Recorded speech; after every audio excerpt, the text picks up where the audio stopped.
एक गांव में एक वृद्ध किसान रहता था। वह बहुत बुद्धिमान, दूरदर्शी व न्यायप्रिय था। दूर दूर से लोग अपने झगड़े का निपटारा कराने के लिए उसके पास आते थे। वह उनका फैसला बहुत बुद्धिमानी से करता था।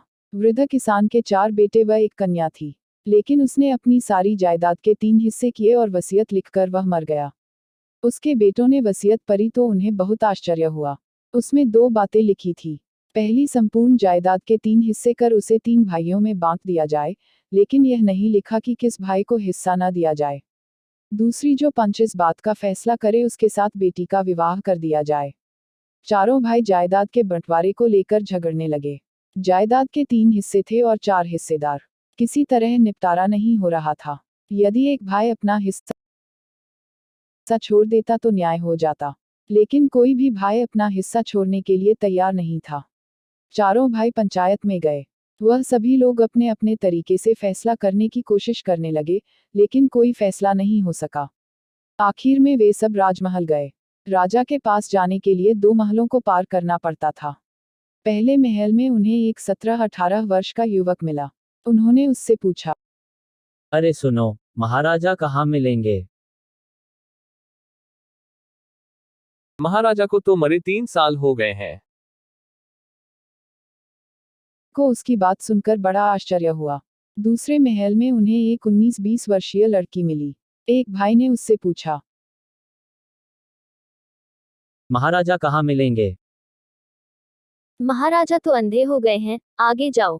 उन सभी को बहुत आश्चर्य होता है।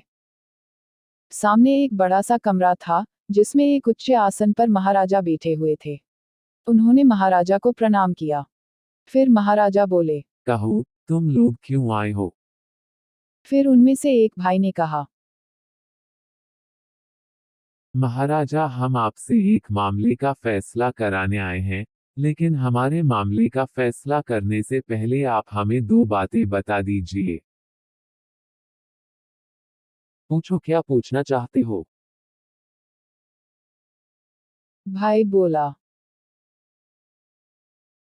जब हम पहले महल के पास से गुजर रहे थे तो हमें एक युवक मिला। उससे हमने आपके बारे पूछा तो उसने बताया कि आपको मरे 3 साल हो गए हैं। इस बात का क्या राज है?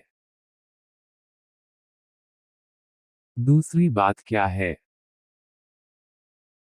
जब हम दूसरे महल के पास से गुजर रहे थे तो हमें एक कन्या मिली। उससे हमने आपके बारे पूछा तो उसने बताया कि आप अंधे हो गए हैं। इस बात का राज भी बता दीजिए। पहला जो युवक मिला था वह मेरा भाई है। राजकाज में फंसा होने के कारण मैं उससे 3 साल से नहीं मिल सका। अतः वह कह रहा है कि मुझे मरे 3 साल हो गए हैं और जो युवती मिली थी वह मेरी बहन है।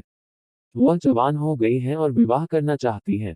राजकाज में व्यस्त रहने के कारण मैं उसके लिए वर नहीं खोज पा रहा हूँ। इसलिए वह कह रही थी कि मैं अंधा हो गया हूँ। महाराज ने गंभीरता से दोनों प्रश्नों के उत्तर दिए। चारों भाइयों को महाराज की बुद्धिमतापूर्ण बातों से पक्का विश्वास हो गया कि उनके मामले का निर्णय वह अवश्य कर देंगे। महाराज ने कहा, अब तुम लोग अपना मामला विस्तार से बताओ। एक भाई ने आगे बढ़कर सारी बात बता दी। अरे यह तो बड़ी आसान बात है।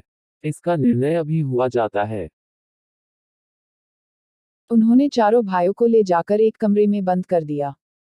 फिर उन्होंने सबसे बड़े भाई को बुलाया और एक दूसरे कमरे में ले जाकर अपनी तलवार देते हुए बोले, देखो भाई, तुम होशियार आदमी हो, और होशियार वही होता है जो अवसर का लाभ उठाए।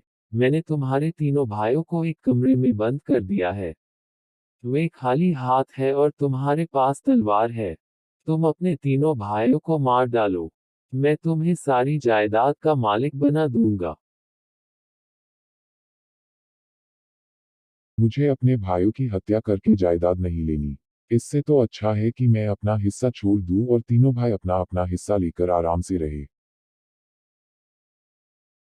बड़ा भाई शांत स्वर में बोला,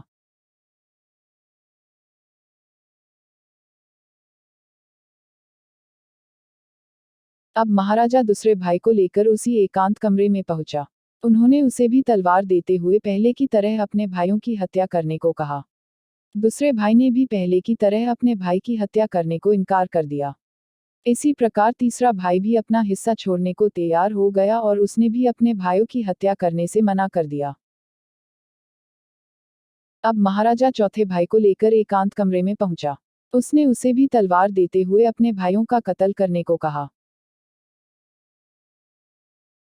चौथा भाई कत्ल करने के लिए तैयार हो गया। उसने सोचा कि धनवान बनने का यह अच्छा मौका है। यदि वह अपने भाइयों का कत्ल कर दे तो पूरी जायदाद उसे मिल जाएगी। अभी चौथा भाई रंगीन सपने देख ही रहा था कि महाराजा ने उसको जेल में डाल दिया।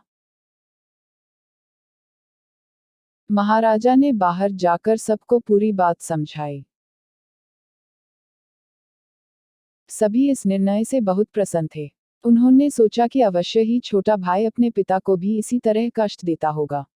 इसलिए उन्होंने अपनी जायदाद के 3 हिस्से किए थे। बड़े भाई ने महाराज के साथ अपनी बहन के विवाह की इच्छा व्यक्त की। महाराजा तैयार हो गया। जायदाद को तीनों भाइयों में बराबर बांट दिया गया।